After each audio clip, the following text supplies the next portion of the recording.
दोस्त का रिश्ता बहुत ही नज़दीकी रिश्ता होता है जिस पे सबसे ज़्यादा विश्वास भी किया जाता है। लेकिन यहाँ ऐसा रिश्ता एक इस कहानी में बन के आता है जो दोस्त एक अपने ही दोस्त के साथ ऐसा दगा करता है जिससे आप सुनने के बाद परेशान और सोचने पर भी मजबूर हो जाएंगे। और इस घटना की पूरी सच्चाई आप जानने के लिए दोस्तों इस वीडियो को लास्ट तक आप ज़रूर देखिएगा। नमस्कार दोस्तों, मैं प्रदीप कुमार आपको इस टेढ़ी बात चैनल में स्वागत करता हूं। दोस्तों आज की यह जो घटना है यह घटना है झारखंड के ही सोनबरसा एक गांव है। उसी गांव में रहने वाला एक व्यक्ति होता है अंसारी, जिसकी उम्र होती है 45 साल और उसकी जो पत्नी होती है उसकी पत्नी का नाम होता है सब्बो और उसकी बीवी का उम्र होता है 42 साल। तो इनके बीच एक बेटी भी होती है जिसका नाम होता है नुसरत की उम्र उस समय होती है 20 साल। तो यह अपने उसी घर में बहुत अच्छे से ज़िंदगी का गुजारा कर रहे होते हैं।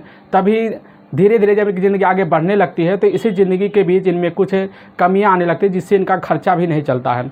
तो मौके पर यह अपनी कमियां दूर करने के लिए यह बंगलौर के लिए रवाना हो जाते हैं। और जो बंगलौर यह अपना जाते हैं तो वहाँ पर एक किराए का मकान लेते हैं और उसी किराए के मकान में वह जो होता है यह अंसारी रहने लगता है अपने परिवार के साथ। फिर वहाँ पर ही पास के एक एरिया में वह एक कंपनी में जाके जॉब करता है और वह जॉब करता है तो अच्छे से अपनी रोज़मर्रा की ज़िंदगी वह जॉब करके गुजारने लगता है। फिर इनकी जो मालिया स्थिति थी यह सही भी होने लगती है। तो मौके पर उनका एक जो अंसारी होता है उसी कंपनी में एक दोस्त मिल जाता है जिसका नाम होता है नासिर। अब नासिर और अंसारी की दोस्ती उसी कंपनी में अच्छे से चलने लगती है। चलने के बाद वह जो नासिर होता है वह नासिर उसी समय अंसारी के घर पर भी आने लगता है। धीरे धीरे घर पे आने की वजह से ही नासिर और उसके घर वालों से ज़्यादा उसका लगाव हो जाता है। जिसकी जो अंसारी होता है, अंसारी की पत्नी, वह सोचती है क्यों ना हम अपनी बेटी इस नासिर से कर दें, क्योंकि हमारे पास ज़्यादा धन दौलत नहीं है और हम दहेज भी नहीं दे पाएंगे। तो वह उसी समय उसके पिता जो होते हैं अंसारी उसी समय नासिर से बात करने लगते हैं। तो नासिर भी वह तैयार हो जाता है शादी करने के लिए। लेकिन जो भी था वह लड़का देखा जाए तो 18 साल से बड़ा भी था। तो उसकी जो सब्बो जो होती है वह भी इस रिश्ते के लिए पूरी तरह से तैयार हो जाती है। तुरंत ही जाके वह नासिर से उस नुसरत की शादी कर दी जाती है। और फिर जो नासिर होता है, नासिर जाके वह बगल में ही एक कमरा किराए पे ले लेता है और वहाँ पर लेकर नुसरत को वह साथ में रहने लगता है। फिर इनकी ज़िंदगी जो होती है लगभग ऐसे सालों बीत जाते हैं। फिर एक दिन जैसे ही इनका ऐसे ही वक्त चल रहा होता है तो उसी समय सब्बो भागती हुई वह नुसरत के पास पहुंचती है। वह पूछती है क्या तुम्हारे पिता तुम्हारे पास आए हैं? वह रास्ते में तुम्हारे ही पास निकले थे। तो वह नुसरत कहती वह तो हमारे पास आए ही नहीं।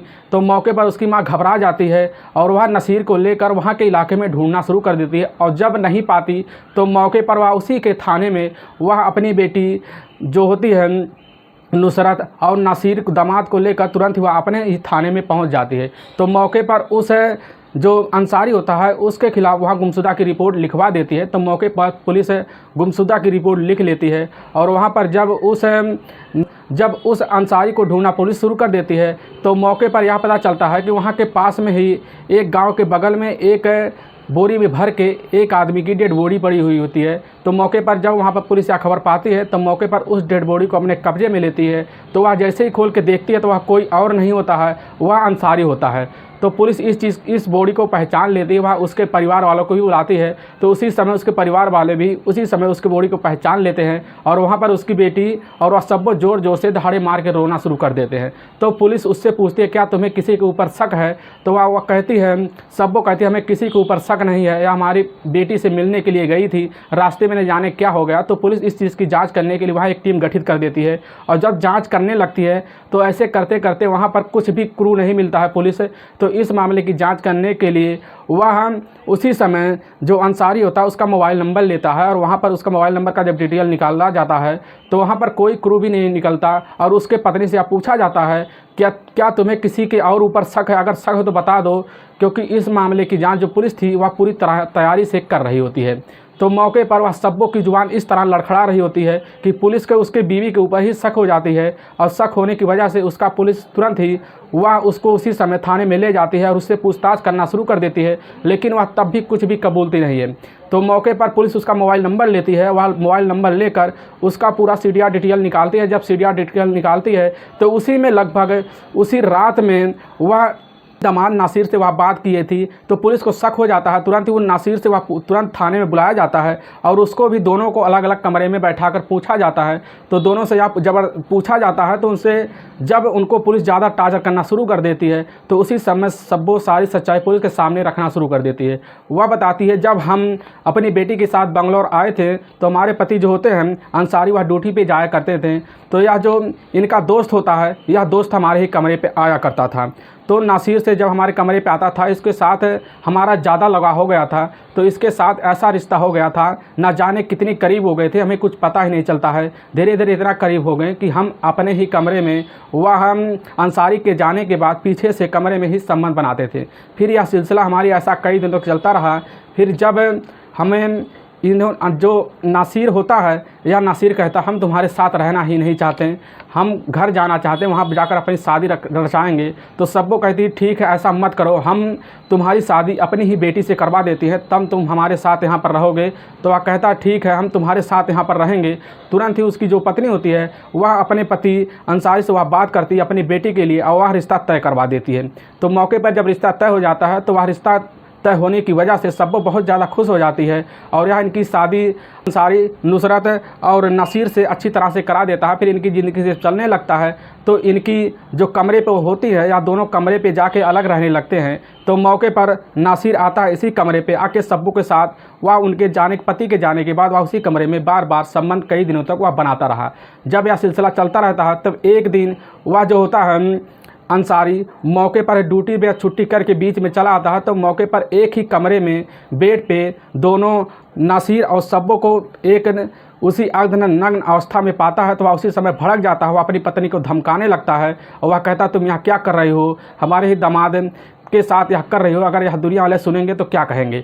तो मौके पर पत्नी समझा के बुझा के वह मना लेता है और दोनों में झगड़े होने लगते हैं। तो जिससे वह यह रिश्ता शांत भी हो जाता है। तो मौके पर इनका वक्त गुजरने लगता है और इनकी दूरी बनाने के लिए वह उसी समय अंसारी जो होता है सब्बो को वह ज़्यादा ध्यान देने लगता है। तो सब्बो इस बात से डर जाती कि अगर आज के बाद हमारा पति हम दोनों को मिलते हुए पा गया तो हमारे साथ अच्छा नहीं होगा।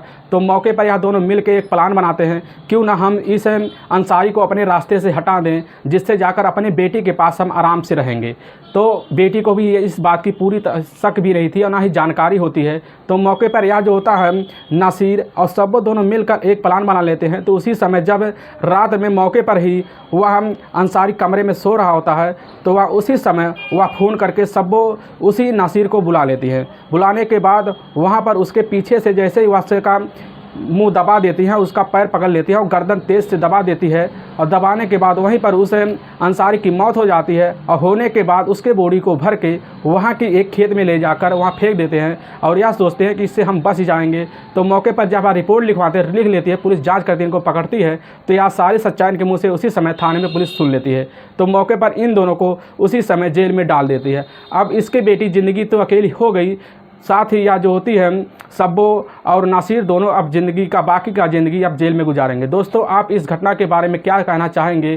क्या इन्होंने यह सही कदम उठाया? सब्बो और नासिर ने जो भी कहना चाहेंगे आप हमारे इस कमेंट बॉक्स में ज़रूर कहें। और इन दोनों को क्या सजा होना चाहिए, जो भी सजा होना चाहिए आप इसकी राय कमेंट बॉक्स में ज़रूर रख सकते हैं।